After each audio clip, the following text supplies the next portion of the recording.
Good afternoon, distinguished experts and friends from media. Today, I'm going to make a speech on the miracle of desertification control of Once-Barren-Now green desert, China's experience in controlling sand and protecting environmental human rights. Land desertification, also known as the cancer of the earth, sounds far away from our lives, but it causes serious consequences.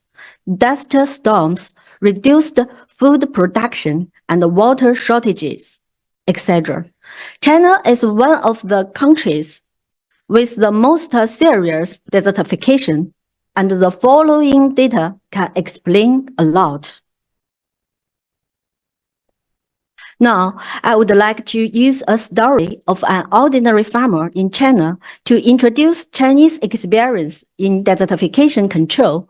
His name is Shi Guangyin, born on the southern edge of the Maowu Desert in northwest China. In the Mongolian language, Maowu means land without grass. Residents in Shi's hometown had long been plagued by heavy winds, floating sand, and barren land, mainly due to the Maowu Desert. The wind and sand at an alarming rate swallowed the farmland and the villagers per year. Planted crops were either blown down by the wind or buried by the sand. At that time, the phrase, "the ground is potholed, the hay lofts are in shambles, and every family is poor," is used to describe the living conditions before 1950. Shi's father had to move his family 9 times to escape the sand. Witnessing the sand attack on his home made him aspire to control sand from a young age, and at the age of 20, he joined the CPC and was later elected as a team leader. While fighting desertification, Shi had also tried to help families in straitened circumstances and bring benefits to local residents. And he realized that once trees can be planted, the sand will be controlled, and the crops will not be encroached by sand. Villagers can have food to eat and live a good life. At the beginning of 1984, after China rolled out policies to encourage individuals to sign contracts with the government to combat desertification, she entered into a contract with the local government for desertification control of 3,500 acres of land and set up China's first farmers' joint stock sand control company. In 1985, he continued to contract 58,000 acres of barrens in order to find people who are willing to work with him. He posted a recruiting poster in front of the state-owned grocery. Luckily, 127 farmers from Ningxia in the Mongolian and Shanxi joined him. Due to the lack of technology and experience, their tree planting plans failed in 1986 and 1987. In the spring of 1988, after acquiring and adopting scientific methods, Shi and his team set up 800 kilometers of sand-protecting barriers, and eventually brought the survival rate of the sapling they planted above 90%. Since then, she has been firmly believed that planting trees to control sand will be helpful.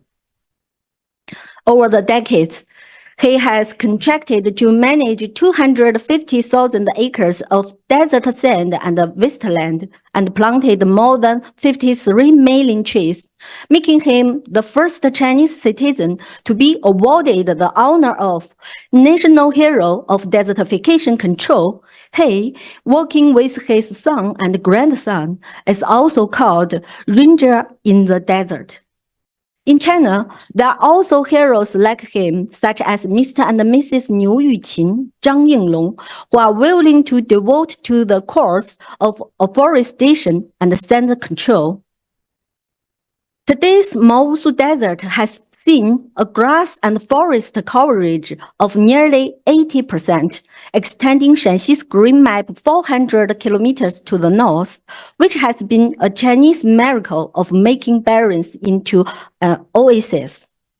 Since 1978, the local government has implemented the 3 North Shelter Forest Program, Returning Farmland to Forest Program, Natural Forest Protection Program, Beijing, Tianjin Sandstorms Controlling Projects, and made a holistic approach to the conservation of mountains, rivers, forests, farmlands, lakes, and grasslands, making 8.6 million acres of quicksand all fixed or semi-fixed.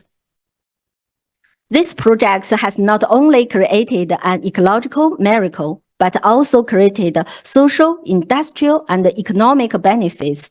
Data has shown that Yulin City has built 16 suburban forests and ecological parks, as well as 6 nature reserves. The number of sand and dust weather per year has been reduced from more than 100 days to 10 days, and the habitat and living environment has been improved significantly. Similar miracles are happening in other parts of China. The Ulanbuhe Desert in Inner Mongolia was once called Red Bone. Now it has become home to cows and a grain canteen. Nearly 100,000 cows are living in Ulanbuhe Desert, providing more than 1,000 tons of organic milk every day, which has become the world's largest organic raw milk production base. The Kubchi Desert was once a restricted area. Nowadays, plants such as willow, popular firewood, and the sea buckthorn are planted here. Fruits such as banana, fig, and dragon fruit can also be grown here. Since 2014, the Yellow River has been introduced to the Kubchi Desert to form a new oasis, and crabs are even raised here, making it a global desert ecological economy demonstration zone recognized by the UN Environment Program.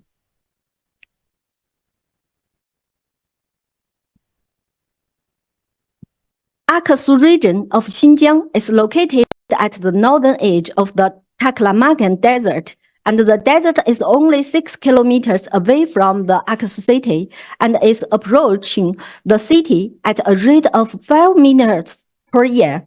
In order to protect people's living environment from the sandstorm, since 1978, Akasu city has making a cumulative 22 million acres of forestation. The satellite remote sensing image maps in the Akasu Memorial Hall clearly record the change of Akasu city from desert to oasis, with the participation of 3.9 million citizens in Akasu, which has become a model for desert greening in the world.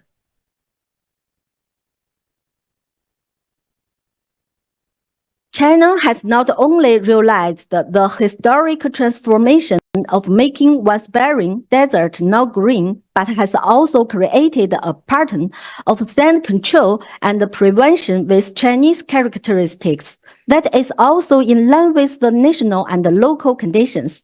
The Chinese government has been making efforts to meet people's growing needs for a beautiful ecological environment through its environmental policies and legislation. Taking desertification control as an example, China has introduced a series of guiding opinions, regulations, and relevant laws.